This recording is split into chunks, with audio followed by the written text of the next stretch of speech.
Je dois excuser tout d'abord M. Christian Pouget, le sous-préfet de Béziers. M. Cléber Mesquida, président du conseil départemental et député, représenté par M. Jean-Luc Saluc, notre conseiller départemental, que je remercie de sa présence. Madame Marie Passieux, conseillère départementale, qui s'excuse également. M. Michel Jean-Jean, notre préfet honoraire, qui est absent sur la commune aujourd'hui. M. Antoine Martinez, président de la communauté de communes, notre communauté Grand Thor. Il est représenté par Yves Robin, maire du Poujol et vice-président de cette communauté. Messieurs les vice-présidents de la communauté de communes, je m'excuse, mais la même présentation de vœux a lieu au Bousquet d'Aube en ce moment et les vice-présidents de la communauté se sont partagés un peu ici, un peu au Bousquet. Mesdames et messieurs les maires des communes voisines, mesdames et messieurs les adjoints, les élus des communes voisines, monsieur le représentant de la gendarmerie nationale, je ne sais pas s'il est arrivé, le représentant des sapeurs-pompiers, je crois qu'il n'est pas arrivé non plus, mesdames et messieurs les présidents d'association, mesdames et messieurs, chers amis, nous sommes déjà à la deuxième cérémonie des vœux et bientôt à notre deuxième année de mandat. Cette année encore, vous êtes toujours aussi nombreux, mais je suppose que ce n'est pas uniquement pour l'apéritif. Plus sérieusement, mes propos doivent vous informer de la vie de notre village, qui compte, suite au recensement de la population, 717 habitants. Il faut savoir que c'est le nombre d'habitants qui détermine la dotation annuelle de l'État, dotation dont les bases ont été diminuées. Pour 2015, nous avons une baisse de 12 000 € par rapport à 2014. Il en sera de même pour cette année par rapport à 2014 et 2016. 12 000 € de plus, ce qui fera 25 000. Je vais maintenant vous parler de l'année 2015. Suite aux intempéries de 2014, dans l'urgence, nous avons dû procéder à la réfection de la rue de Rios, occasionnant quelques difficultés pour les riverains et utilisateurs. Qu'ils soient remerciés pour leur tolérance, montant des travaux 44 600 € subventionnés à 70%. Nous avons participé à hauteur de 60 000 € aux travaux réalisés par le CIVU de la Mare et ses affluents dans le lit du Clédou. Du pont du Castan au fond de la rue Jean Jaurès, les murs des deux côtés du ruisseau ont été rejointés et une première retenue a été réalisée au niveau du parking au bas de la rue. Ensuite, au niveau de l'église, la foudre a frappé fort. Il a fallu changer tout le mécanisme de sonnerie des cloches. Au printemps, nous avons réalisé quelques travaux de mise en sécurité suite aux intempéries de 2014, mais l'orage de septembre 2015 a de nouveau tout emporté.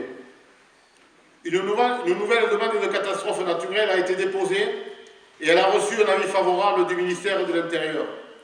Montant des estimations, plus de 600 000 €, ce qui porte le total de ces trois intempéries à près de 3 millions d'euros. Le dimanche 20 septembre dernier, les 32 maires dont les communes ont été touchées par cette troisième intempérie ont été reçus par M. le préfet, en présence de Manuel Valls, Premier ministre, de M. Alary, président de la région, et Mesquida pour le département, les députés et les sénateurs. J'étais moi-même à cette réunion, au cours de laquelle une prise en charge de 100% par l'État, le département, la région et l'agence de l'eau a été proposée fermement par M. le Premier ministre, a signalé la très grande convivialité de cette réunion où chacun a pu dialoguer avec tous les intervenants. Autres travaux réalisés en 2015. Après le nettoyage du bâtiment industriel de Maxifil, des actes de vandalisme ont été constatés. Coupures et vols de fils de cuivre. Coût des travaux de réfection réalisés, 27 000 €. Là aussi, remerciement à notre binôme de conseillers départementaux pour l'aide plus que conséquente accordée. Au plateau Sainte-Barbe, la fourniture et la pose de nouveaux lampadaires pour près de 10 000 € et l'élagage des arbres devraient améliorer ce lieu de détente et de convivialité. Malheureusement, un incident électrique retarde la mise en service. Il sera réparé au plus tôt. Enfin, quelques achats ont été nécessaires au renouvellement du matériel et du mobilier. Je cite, la Maison du Peuple, 26 tables plus maniables que celles en place. L'achat de la pose de but de football au stade et la pose d'un deuxième filet de protection au City-Stade. Le conseil municipal et moi-même tenons à remercier M. le sous-préfet de Béziers, M. Nicolas Lerner, qui assure maintenant d'autres fonctions en Corse, M. Kléber Mesquida, président du conseil départemental, et notre binôme de conseillers départementaux, M. Jean-Luc Falib, ici présent, et Mme Marie Passieux, excusée. M. Damien Alarue, président de l'ex-conseil régional, l'agence de l'eau, pour l'aide maximum qu'ils nous ont accordée pour les intempéries 2014. Sans leur appui, les travaux auraient été impossibles à réaliser. Enfin, je dirais que nous avons réussi à éponger toutes les dettes, enfin presque, puisque nos nouvelle est apparue, elle sera soldée en raison de 5 000 € pendant 4 mois. Et en 2016, que va-t-on réaliser? C'est simple. Il faut continuer avec le Sivu de la Mare et ses affluents, les travaux dans le Clédou, avec la construction d'une nouvelle retenue afin de stabiliser le lit du ruisseau. Au passage, je vous signale que ces pensières que nous faisons dans le Clédou permettent aux poissons de remonter le cours d'eau. Nous avons, paraît-il, des espèces protégées. Un barbeau zébré qui se plaît dans ses eaux, qui sont, entre parenthèses, très riches en ce moment. Des écrevisses à pattes blanches, dont je tairai la localisation par crainte de braconnage. Enfin et surtout vont démarrer des travaux de remise en état des murs de soutènement emportés lors des violents orages de 2014. Les aides étant enfin notifiées, il était important et obligatoire, vu le montant des travaux, de choisir un maître d'œuvre par appel d'offres. Le choix s'est porté sur le cabinet Gaxiou de Béziers, dont le responsable nous fait l'honneur d'être présent parmi nous, je crois. Il m'a dit qu'il viendrait, je ne sais pas si déjà. Et après les études et les estimations, nous pourrons lancer les appels d'offres aux entreprises et les travaux pourront recommencer. Toutes nos excuses auprès des riverains sinistrés, mais il faut suivre les étapes administratives. Nous avons déposé auprès du syndicat d'assainissement des Saint-Valais une demande d'extension du réseau des eaux usées à partir du pont Baino vers la Roque et la route du cimetière. Il faut attendre la notification des aides pour que ce syndicat réalise les travaux. La participation financière de la commune serait d'environ 20%.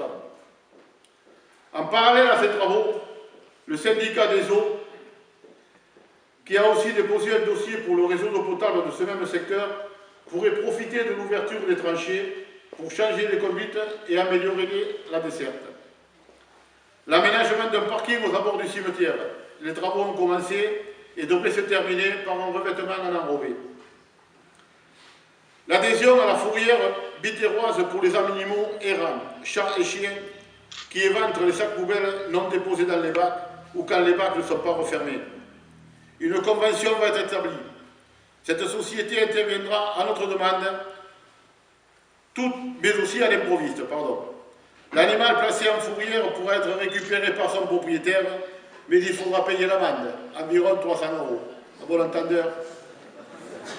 De même, pour les véhicules gênants, la circulation ou un stationnement abusif, ça sera pareil. Le bâtiment Maxifil va être loué à l'entreprise Bombec Chaud à compter du 1er mars, pour une durée de 8 ans et 6 mois. À terme, ce bâtiment reviendra à l'entreprise. Le montant total des loyers sera alors atteint et la valeur fixée par le service du domaine sera payée. En cas de non-paiement, le bâtiment revient à la commune et le loyer perçu reste acquis. Enfin, nous projetons la rénovation de la place Gambetta, avec réfection des trottoirs et parking. Le devis estimatif s'élève à 150 000 €.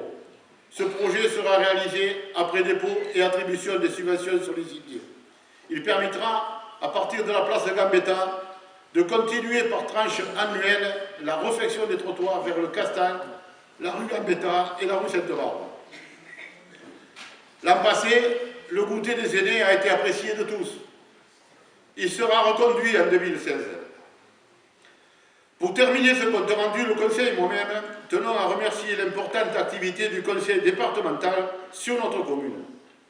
Le pont Magnon, entièrement refait, avec ajout de la réfection de la chaussée jusqu'aux maisons neuves. Dans quelques temps, la réfection de la traversée du ruisseau, rue de la Gare, et la pose d'un plateau ralentisseur avec marquage, toujours rue de la Gare. Enfin, vous l'avez constaté, l'élagage des arbres, place Gambetta et rue Sainte-Barbe, et peut-être ceux de la route du cimetière. Je dois dire merci à l'ensemble du personnel communal pour sa disponibilité des attentats de Paris et de Charlie Hebdo. Le terrorisme s'est attaqué à une population sans défense, une population de jeunes gens, de jeunes parents en train de profiter de la vie et de célébrer le plaisir de la vie. Nous sommes tous touchés, car les victimes auraient pu être n'importe qui d'entre nous ou n'importe lequel de nos proches. Notre réjouissance dans tout ça, une naissance, et qui plus est, une naissance à domicile, à la maison Carré, à la maison La Pierre. C'était le 26 novembre. Elle se prénomme Névia, et elle a mis en émoi le service de l'état civil. Pensez, la dernière naissance enregistrée au village, c'était le 4 mars 1975, au Bâtisse. C'était un garçon prénommé Didier, fils de Monique Juarez et de Roger Guéraud. Ni Yves-Lise, ni Christiane n'avaient connu un enregistrement de naissance.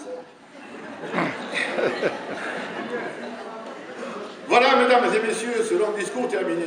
Je vous remercie d'être venus aussi nombreux et recevez toutes et tous du conseil municipal et de moi-même nos meilleurs vœux de santé et de bonheur. Je vous remercie.